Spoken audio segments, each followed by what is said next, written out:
What's up, gentle listeners? And thank you so much for tuning in for episode 93 of Above the Nest with Raichele, brought to you by SB Nation and a Bleeding Green Nation. On today's episode, I am joined by Dolphins Beat Reporter for the Miami Herald, Daniel Oyefusi. And thank you so much for taking the time to talk with me. You can follow him on social media on Twitter at Daniel Oyefusi. I apologize if I butchered the last name. Okay, you're good. But how are you feeling today? I'm doing well. Thanks for having me. It's been a minute. It's been a minute. Yes. And I'm just so honored to have you talking to me. We're going to preview the Eagles game against the Dolphins on Sunday night.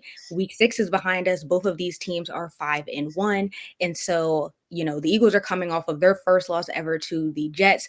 The Dolphins defeated the Panthers. And so, what's one word that you would use to describe the Dolphins season so far? Fast. It's been fast. I mean, they have the number one offense in the NFL. They have the number one wide receiver, the number one QB by all major statistical categories. And they just have a bevy of playmakers. Every single week you're just waiting to see who like breaks out for a long run, a long catch, whether it's Tyreek Hill, Jalen Walker, Raheem Mostert, the rookie running back Devontae Chan, who's injured right now. So yeah, it's been a really fun team, and they've been headlined by their electric offense so far.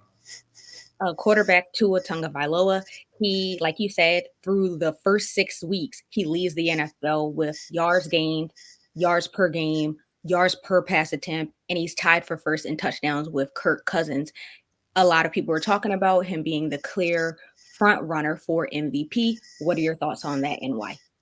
Yeah, I mean, through 6 games, I mean, you have to give it to him. I mean, he's the number one quarterback on arguably the number one team, definitely the number one offense. And I know Tyreek Hill has had an amazing season as well. It's going to be really interesting to see what happens with him because he's on pace for the first 2,000-yard receiving season ever. But this is MVP is widely a quarterback award now. Tua has been at the center of it. We saw what the team looked like last year when he was injured. They weren't the same. And now that he's healthy, he has continuity with the offensive scheme. He's putting up some crazy numbers. So yeah, I mean, if he's on pace for like 5,300 yards, could potentially lead the NFL in passing touchdowns. I don't see how he doesn't get it. Just the way this offense is rolling and the way the award is given out nowadays. How have you seen him develop as a quarterback from last season to this season? Yeah, it's really the continuation of the foundation that Mike McDaniel, as the head coach and the play caller, laid down in year one. So we know Tua went through a tough start to his career with Brian Flores, not really seeing eye to eye, an offensive scheme that didn't really bring out the best of his skill set. But Mike McDaniel has put in a clear scheme. He's empowered Tua Tagovailoa, and obviously having Tyreek Hill and Jalen Waddle helps as well. So you just see him have more mastery of the offense. Like he's going out there, he's calling his own plays. He's like blowing off what Mike McDaniel says in the headset and calling his own number. Like that's like the real autonomy and the real ownership of the offense that a lot of people wanted to see. And again, you're just seeing that carryover. This is the first time since high school that Tua has been in the same offensive scheme in back-to-back years. So there's a lot more comfort, and you're seeing that in his play so far. With the Eagles, we are very familiar with that, with Jalen Hurts in the system, being familiar with the same play caller. Mind you, he has a new offensive coordinator and defensive coordinator this year, but we see the same thing with Jalen Hurts. You touched on our head coach, Mike McDaniel. He definitely deserves a ton of credit for the success that this team has had so far this season. How have you seen him developing as a play caller, and what's your confidence level in him being able to exploit this Eagles defense? Yeah, again, it's just more comfort. Mike McDaniel he's been in this Shanahan style offense that he's running for literally like his entire coaching career, like almost 2 decades. So he has that knowledge of the offense, that scheme, and now he's putting his own twist on it. The first year had its bumps as a play caller. I think the one thing that he wanted to improve from year one to year two was really becoming more balanced, calling more run plays, and not being as reliant on the pass game. And we're seeing that this year because they have not only the number one passing offense, but they got the number one running offense. So they can do it all. And Mike McDaniel is making sure that they stay balanced.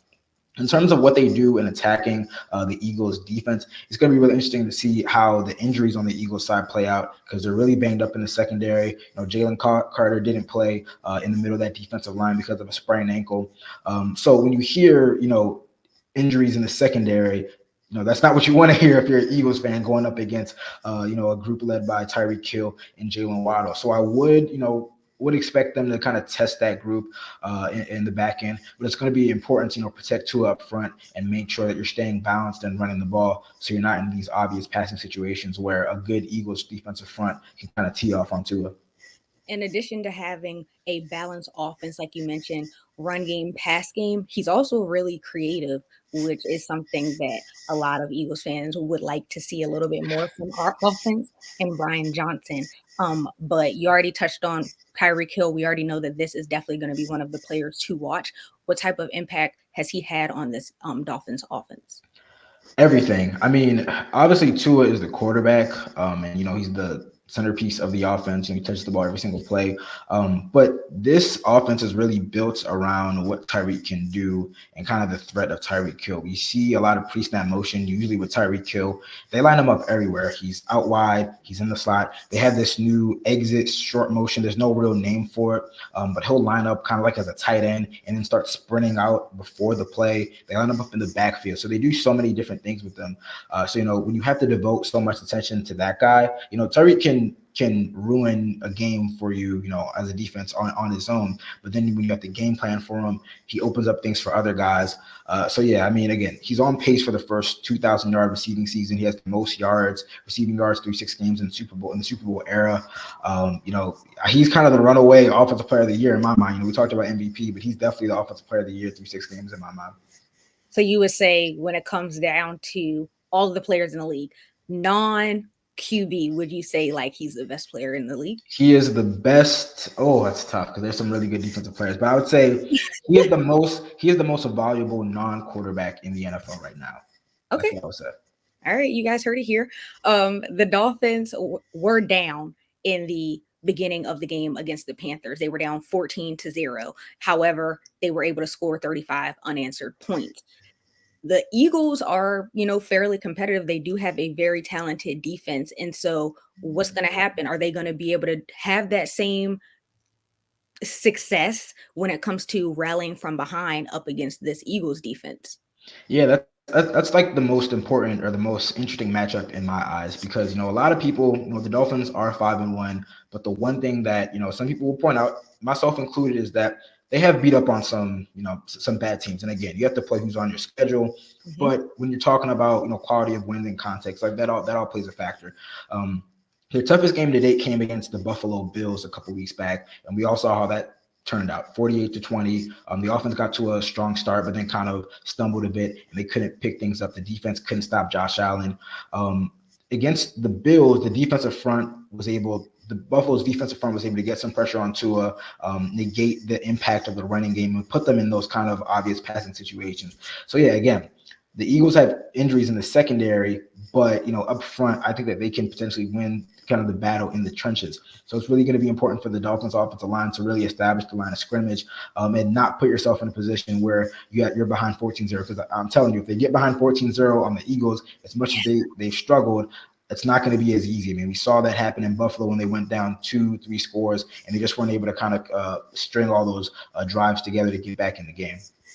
And one of their cornerbacks, Xavier Howard, he left Sunday's game with a groin injury, which has been lingering for him. And so as of Tuesday, we're recording on Tuesday, what's the status of him being good to go on Sunday? And if he's not good to go, they do have some other cornerbacks, and like Eli Apple, rookie Cam Smith. So what do you think it's going to look like having them match up against AJ Brown, Devontae Smith? Yeah, like you said, with X's groin injury, that was something that he dealt with last year, and it was kind of a lingering issue over the course of the season. It really, hurt his ability. We've known him to be a shutdown corner, and he didn't have a season that was his standards last year. I mean, he started off this season pretty well, but as you mentioned, left late in Sunday's game. Mike McDaniel said he's day to day. For what it's worth, the Dolphins have had some guys with groin injuries this year, and they've usually kind of kept those guys out at least for a week to kind of get better. I know their center, Connor Williams, is dealing with a groin injury that's kept him out of 2 games. So again, he's day to day. We'll see kind of how he practices, but if he doesn't suit up, yeah, I mean, Kader Kohou, who's their slot guy, he's a really good slot cornerback. Eli Apple, the veteran, has kind of struggled on the outside, and it's going to be interesting to see what they would do if X can't play. They do have rookie Cam Smith, their top pick, from the 2023 draft. They picked him in the second round. He got his first regular season snaps against the Panthers this past Sunday.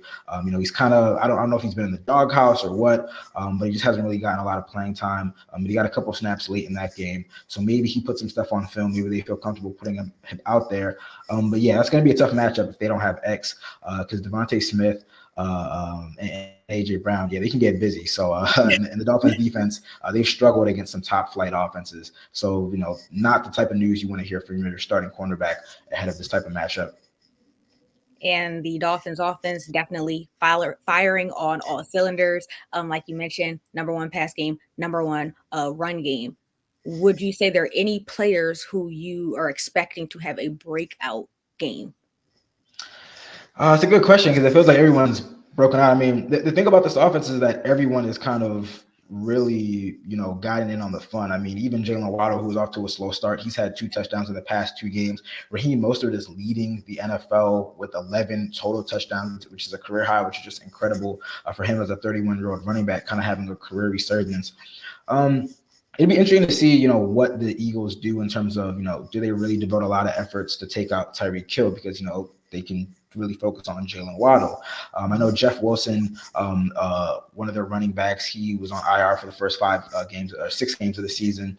He was ready to play on Sunday, but they needed to use their open roster spot on the offensive lineman. It looks like he's going to make his return to the lineup because the Dolphins do have an injury in the backfield, and they're going to need an extra guy in there. So yeah, maybe he gets involved in the offense a little bit more. He's not a burner per se, but he's a power guy. Maybe you need that kind of change of pace against a really tough and stingy Eagles defense. But that's the thing about this offense. They can spread the ball to a lot of guys. So, I wouldn't be surprised if maybe a guy like Braxton Berrios breaks out, Okay. as a third receiver. They have a lot of different options with that group.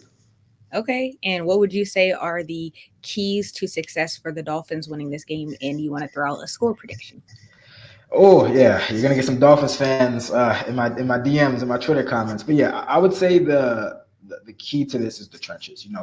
We know that these are offenses that can put a lot of points on the board. Tyreek Hill, Jalen Waddle, Devontae Smith, AJ Brown. The play callers and whatnot. But it's gonna start and end in the trenches. The Dolphins offensive line, like I said, they struggled in probably their biggest matchup or their biggest test so far against the Bills with that defensive front. So yeah, how they match up against the Eagles defensive line and vice versa. The Dolphins defense has struggled, especially up front. So guys like Christian Wilkins, Zach Sealer, Raekwon Davis, they got to be ready to play against a really good Eagles offensive line. I'm taking the Eagles because I think that, again, I think the Eagles are going to win the line of scrimmage. Okay. I think that, for as shaky as the Eagles have looked, to start the season, I don't think Jalen Hurts is going to throw 3 interceptions. I don't think they're going to turn the ball over 4 times. I think they're going to get right at home. That's going to be an amped up, jacked up home crowd. And again, the Dolphins, I think they're a Super Bowl contender, but so are the Eagles. They're the reigning NFC champs. And I think that I think they win a high scoring game, something like 35-34. Whoa. Okay. I definitely think it's going to be a high scoring game. And I'm super excited for this one because this is probably the toughest opponent that the Eagles have faced, if we're being honest, looking at the teams that they've played already. Everybody had this game, circled like this is going to be the team. And so I can't wait to see how it, all shakes out. But do you want to plug anything before I get you out of here? Oh yeah, like you said before, you can follow me on Twitter, on social media at Daniel Oyefusi. All my work is on the Miami Herald website, miamiherald.com. I also do a weekly podcast, the Dolphins in Depth podcast, where I talk about the Dolphins and the NFL. You can find that on YouTube and anywhere where you get podcasts. All right. Thank you so much. Anytime. Thank you.